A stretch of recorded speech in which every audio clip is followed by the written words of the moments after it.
लबनान के दारुल हुकूमत बैरूत में इसराइल का ड्रोन हमला। हमास पॉलिटिकल ब्यूरो के नायब और अल-क़स्साम ब्रिगेड के बानी रुकन सालेह अल-अरोरी 5 साथियों समेत शहीद हो गए। अरब मीडिया के मुताबिक सालेह अल-अरोरी इसराइल की हिट लिस्ट में सर फहरिस्त थे। उनका शुमार तूफ़ान अल-अक्सा कार्रवाई के मनसूबा साजों में किया जाता था। हमास रहनुमा हिज़्बुल्लाह के सरबराह हसन नसरुल्लाह से मुलाकात करने वाले थे। इससे कबल वो ईरान के सुप्रीम लीडर आयतुल्लाह ख़ामनेई समेत आला शख्सियात से मुलाकातें कर चुके थे। सालेह अल-अरोरी की शहादत की इत्तला मिलते ही मगरबी किनारे में बड़ी तादाद में फ़लस्तीनी सड़कों पर निकल आए। इसराइली जहारियत के खिलाफ जदोजहद जारी रखने का आज़म। लबनान के वज़ीर आज़म नजीब मीक़ाती ने हमले की मज़म्मत करते हुए कहा है कि इसराइल गज़ा में नाकामी के बाद लबनान को महाज़ाराई के नए मरहले में ले जाना चाहता है।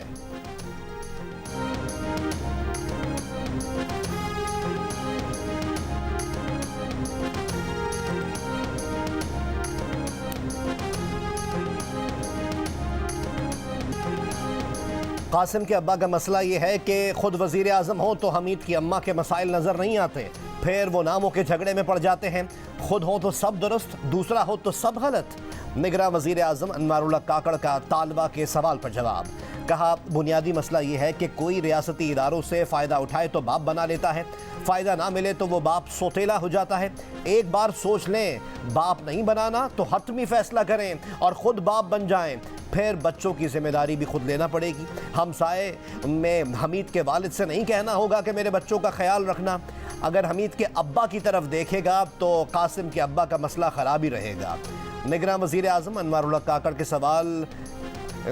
सवाल किया गया था कि गिलानी या नवाज़ को हटाना हो या कासिम के अब्बा को गिरफ्तार करना हो तो अदालत रात 12 बजे खुल जाती है। नूर मुकद्दम, ज़ैनब मर्डर या मोटरवे गैंग रेप केसेस पर यह अदालतें बंद रहती हैं। क्या इंसाफ में ताख़ीर इंसाफ का कत्ल नहीं? निगरां वज़ीर आज़म ने सवाल पर ख़ुद तालियां भी बजाईं। कहा, पूरे निज़ाम अदल पर संगीन सवालात हैं, इन्हें एड्रेस करना होगा, तभी किसी का अब्बा, किसी की अम्मा, किसी की बाजी या वो खुद महफूज रहेगा।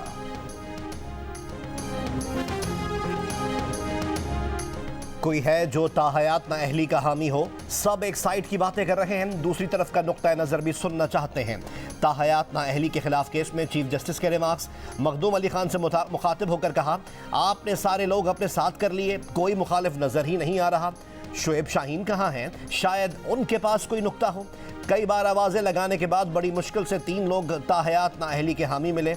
दौरान समाअत जस्टिस मंसूर ने कहा, आइन में हर सज़ा की मुद्दत है तो नाअहली ताहयात कैसे हो सकती है? कैसे हो सकता है कि सज़ा काटने के बाद भी कोई कभी इंतखाब ना लड़ सके? जस्टिस जमाल मंदुखैल ने सवाल किया, आर्टिकल 62(1)(f) में नाअहली की मुद्दत कहाँ लिखी है? जस्टिस मंसूर ने कहा, सवाल यह है कि क्या ज़ैली आइनी कानून साजी से आइन में रद्दोबदल मुमकिन है? कत्ल और गद्दारी जैसे संगीन जुर्म में कुछ अरसे बाद इलेक्शन लड़ सकते हैं, लेकिन मामूली वजूहात की बुनियाद पर ताहयात नाअहली क्या गैर मुनासिब नहीं लगती? चीफ जस्टिस ने कहा कि उनकी राय में असल आइन और बात की तरमीम में तजाद हो तो असल पर इन्हिसार करना चाहिए। वो मुंतखब नुमाइंदगान की कानून साजी पर इन्हिसार करेंगे, ना कि डिक्टेटर की। अटॉर्नी जनरल इस्तदा की कि अदालत ताहयात नाअहली के फैसले का दोबारा जायज़ा ले। वो विफाक के बनाए गए कानून इलेक्शन एक्ट की तायीद करेंगे। तमाम एडवोकेट जर्नल्स ने भी इलेक्शन एक्ट में तरमीम की हिमायत कर दी। चीफ जस्टिस ने कहा, यह तासुर ना लिया जाए कि अदालत किसी मखसूस जमात की हिमायत कर रही है।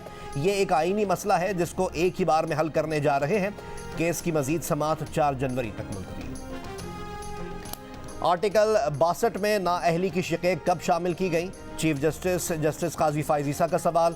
जहांगीर तरीन के वकील मखदूम अली खान ने जवाब दिया कि आर्टिकल 62 आईन पाकिस्तान 1973 में सादा था। आर्टिकल 62 में इजाफी शिक़ें सदारती ऑर्डर 1985 में शामिल हुई। इस पर चीफ जस्टिस ने कहा कि यानी जनरल ज़ियाउल हक ने किरदार से मुताल्लिक़ ये शिक़ें शामिल कराईं। क्या ज़ियाउल हक का अपना किरदार अच्छा था? सितम ज़रीफ़ी है कि आइन के तहफ़्फ़ुज़ की कसम खा कर आने वाले खुद आइन तोड़ दें और फिर ये तरमीम करें। एक मार्शल लॉ एडमिनिस्ट्रेटर कैसे आइन में अहलियत का मयार मुकर्रर कर सकता है? क्या जजेस को घर भेजने वाला और आइन चिकनी करने वाला अच्छे किरदार का हो सकता है? क्या ज़ियाउल हक को सब मुआफ़ है? मखदूम अली खान ने कहा कि ज़िया के बारे में तो फैसला आखिरत में होगा। चीफ जस्टिस ने कहा, नाअहली की मुद्दत का तयन आइन में नहीं, उस खला को अदालतों ने पुर किया। सादिक और अमीन के अल्फाज कोई मुसलमान अपने लिए बोलने का तसव्वुर भी नहीं कर सकता। बड़े बड़े उलमा रोज़े आखिरत के हिसाब से डरते रहे। आर्टिकल 62(1)(f) से मुताल्लिक केस में चीफ जस्टिस के रिमार्क्स। कहा, इलेक्शन लड़ने के लिए जो अहलियत बयान की गई है, अगर इस ज़माने में कायदे आज़म होते वो भी नाअहल हो जाते। इस्लामी तालीमात का अच्छा इल्म रखना भी एक शिक है, पता नहीं कितने लोग ये टेस्ट पास कर सकेंगे।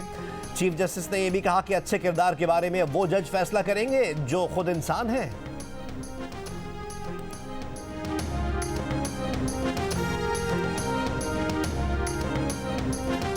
सुप्रीम कोर्ट ऑफ पाकिस्तान में लापता अफराद से मुताल्लिक केसेस की समाअत।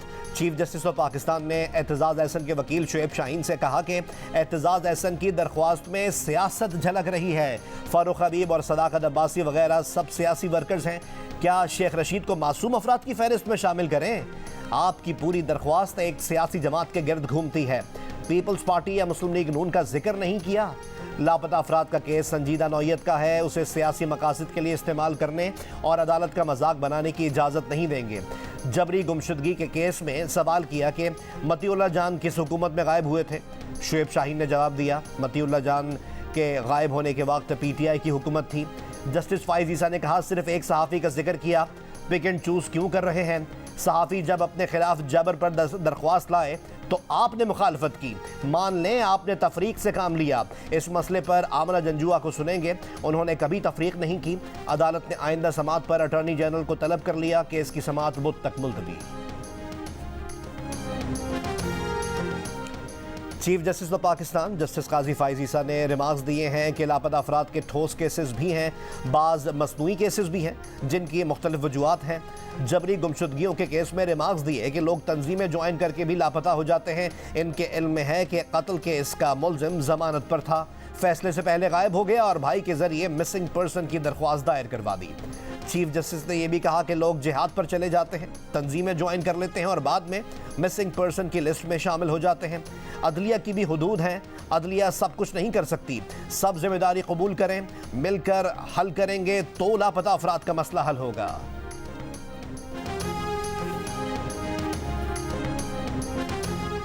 इलेक्शन कमीशन ऑफ पाकिस्तान की PTI को बल्ले का निशान वापस देने के फैसले के खिलाफ नजरसानी दरख्वास्त पर पेशावर हाई कोर्ट में आज फिर समाअत होगी। आज PTI वकला पेश ना हुए। अदालत ने वकील इलेक्शन कमीशन को सुनकर फैसला महफूज कर लिया। बाद में तहरीक इंसाफ की जानिब से केस को मुलतवी करने की इस्तदा कर दी गई। आज समाअत के आगाज़ पर वकील इलेक्शन कमीशन ने दलाइल दिए कि पेशावर हाई कोर्ट ने इलेक्शन कमीशन को सुने बगैर हुक्म इम्तना जारी किया। सिंगल बेंच ने जो रिलीफ दिया वो पूरा फैसला है, उसके बाद कुछ नहीं बचा। 26 दिसंबर का ऑर्डर वापस लेने की इस्तदा। वफाक और खैबर पख्तूनख्वा हुकूमत ने केस से अलग करने की इस्तदा कर दी।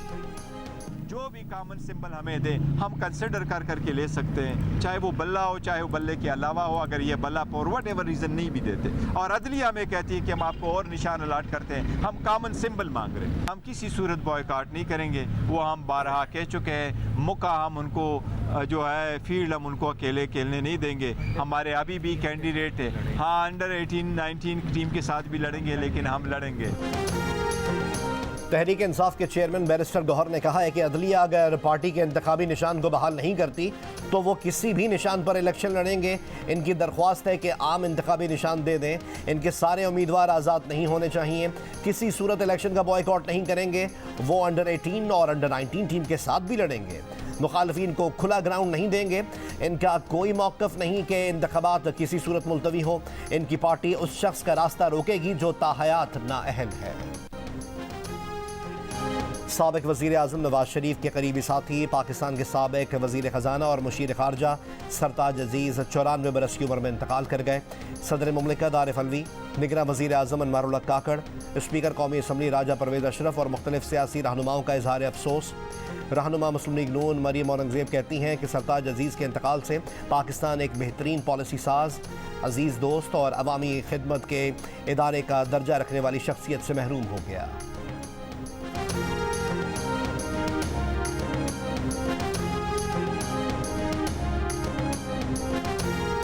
Army chief general Syed Asim Munir ने कहा है कि पाक फौज किसी भी जहरियत को नाकाम बनाने के लिए पूरी तरह तैयार है। पाक फ़िज़ाइया के ऑपरेशनल बेस पर तकरीब से खिताब करते हुए आर्मी चीफ ने कहा कि पाक फ़िज़ाइया खित्ते में ताकत के तवाज़ुन को यकीनी बनाने में अहम किरदार अदा कर रही है।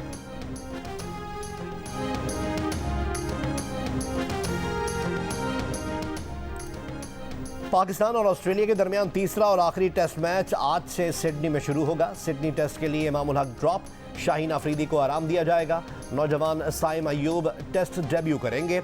ऑफ स्पिनर साजिद खान तकरीबन 2 साल बाद टेस्ट मैच खेलेंगे। कप्तान शान मसूद ने कहा कि बाबर आजम टीम के अहम खिलाड़ी हैं, इनसे मुताल्लिक बिल्कुल तहफ़्फ़ुज़ात नहीं। हमारे अहम खिलाड़ी 3 साल से तमाम फॉर्मेट की क्रिकेट खेल रहे हैं, जिसकी वजह से आराम नहीं मिला।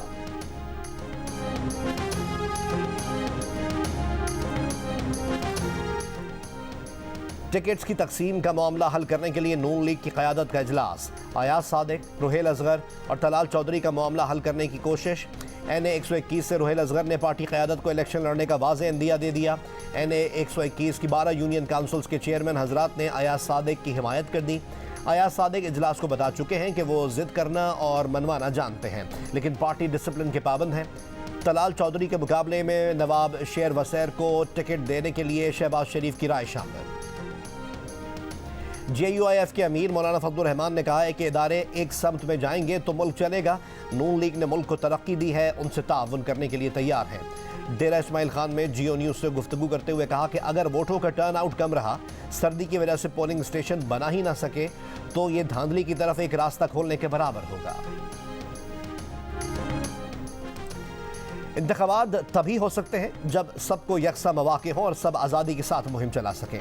तहरीक इंसाफ के सेनेटर शहजाद वसीम का सेनेट इजलास में खिताब। कहा, मौलाना फजलुर रहमान के काफिले पर दहशतगर्दी का हमला हुआ, 2 सूबों में दहशतगर्दी के वाक़यात हुए हैं। ऐसा माहौल जहां एक तरफ जनाजे उठाए जा रहे हैं और दूसरी तरफ लोग, तो इसको हम आज़ाद इंतखाबात नहीं कह सकते। हमें एक दूसरे को रास्ता देना होगा, बर्दाश्त करना होगा।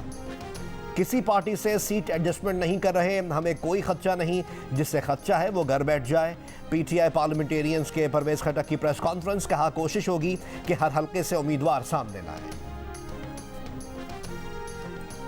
सुप्रीम कोर्ट ने PK 91 कोहाट में रिटर्निंग ऑफिसर की मुअत्तली का पेशावर हाई कोर्ट का हुक्म कलअदम करार दे दिया। चीफ जस्टिस पाकिस्तान जस्टिस काजी फाइजी सा ने रिमार्क्स दिए कि लगता है कि कुछ हथकंडे इस्तेमाल हो रहे हैं ताकि इंतखाबात ना हो। एक रिटर्निंग ऑफिसर बीमार हुआ, दूसरा लगा दिया गया। पेशावर हाई कोर्ट ने ठग करके तकर्रुरी कैंसिल कर दी। हम आपको जुर्माना क्यों ना करें कि नोटिस किए बगैर ही तकर्रुरी कैंसिल कर दी। अपने पाँव पर खुद कुल्हाड़ा मार कर कह रहे हैं कि स्क्रूटनी नहीं हुई। पेशावर हाई कोर्ट के जज ने नोटिस जारी करना भी मुनासिब न समझा। सुप्रीम कोर्ट ने पेशावर हाई कोर्ट के फैसले के खिलाफ इलेक्शन कमीशन की अपील मंजूर कर दी। फैजाबाद धरना कमीशन का इजलास। साबिक DG ISI फैज़ हमीद मंगल को भी कमीशन में पेश नहीं हुए। कमीशन ने पहले भी फैज़ हमीद को बुलाया था, मगर वो पेश नहीं हुए थे। कमीशन का फैज़ हमीद से वीडियो लिंक के जरिए बयान लेने की तजवीज़ पर गौर। फैजाबाद धरना कमीशन सुप्रीम कोर्ट के हुक्म पर काम कर रहा है।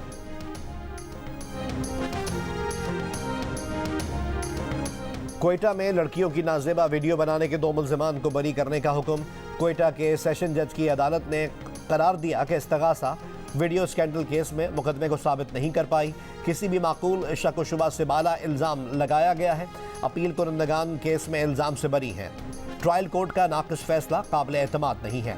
जुडिशल मजिस्ट्रेट की अदालत ने मुल्जिमान को 3 साल कैद की सज़ा सुनाई थी। कोयटा के इलाके कायदाबाद में पेश आए वाक़े के दोनों मुल्जिमान पर इल्ज़ाम था कि 27 दिसंबर 2021 में एक लड़की को घर में कैद करके उसकी नाजेबा वीडियो बनाई। मुल्जिमान से मज़ीद लड़कियों की भी नाजेबा वीडियोज़ बरामद हुई थी।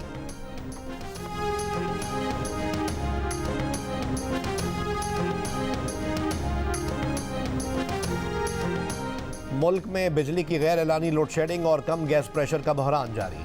लेस्को का शॉर्टफॉल 1000 मेगावाट से बढ़ गया। बंद पावर प्लांट्स अभी तक नहीं चलाए जा सके। गुड्डू थर्मल पावर प्लांट के स्विच यार्ड में फनी खराबी 48 घंटे बाद भी दूर ना की जा सकी। ज़राए के मुताबिक नया ब्रेकर खरीदने में 15 रोज़ लग सकते हैं। मुख्तलिफ शहरों में कई घंटों की लोड शेडिंग से शहरी परेशान। गुलकार सज्जाद अली ने मोमबत्ती की रोशनी में गज़ल गाकर लोड शेडिंग का मसला उजागर किया। शिमाली वजीरिस्तान के इलाके मीर अली के गांव मोस्की में नामालूम अफराद ने पंजाब से ताल्लुक़ रखने वाले 6 हज्जामों को कत्ल कर दिया। पुलिस के मुताबिक तमाम अफराद को फायरिंग करके कत्ल किया गया है। इनकी मीर अली बाजार में हेयर कटिंग की दुकानें थीं। वाक़े की तहकीकात जारी है।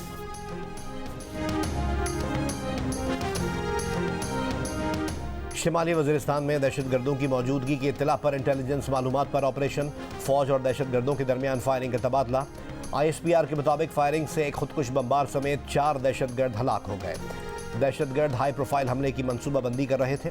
कब्जे से असलहा, गोला बारूद और धमाका खेज मवाद बरामद हुआ है। ISPR के मुताबिक हलाक दहशतगर्द सिक्योरिटी फोर्सेस के खिलाफ मुतअद्दिद दहशतगर्दाना कार्रवाइयों में सरगर्म रहे।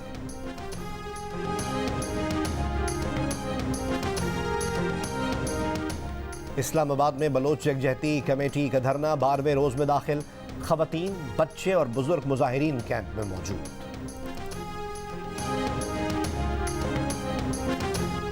टोक्यो के हनीदा एयरपोर्ट के रनवे पर जापानी एयरलाइन के तैयारे में आग लग गई। तैयारा लैंडिंग के बाद एयरपोर्ट पर मौजूद कोस्ट गार्ड के तैयारे से टकराया। कोस्ट गार्ड के तैयारे पर मौजूद 5 अफराद हलाक। मुसाफिर तैयारे के तमाम 367 मुसाफिरों को बाहिफाजत बाहर निकाल लिया गया। एयरपोर्ट के तमाम रनवेज को परवाजों के लिए बंद कर दिया गया।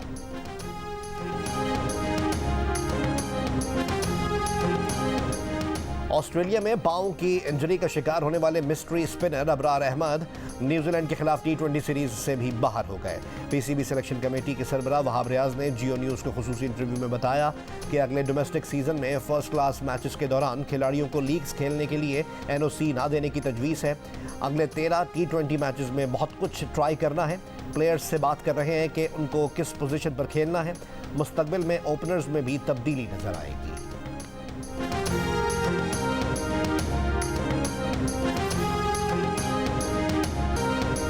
और जियो टेलीविजन का 7 स्काई के तावन से अपने नाजरीन के लिए नए साल का नया तोहफा। हसीन और दिलकश वादियों के संग दिल रिवायात पर फिल्माई गई सनसनी और एक्शन से भरपूर नई ड्रामा सीरियल खई फैसल कुरैशी और दुर्फिशान सलीम समेत स्टार कास्ट से सजी ड्रामा सीरियल खई का प्रीमियर देखिए 3 जनवरी बुध की रात 8 बजे सिर्फ जियो पर।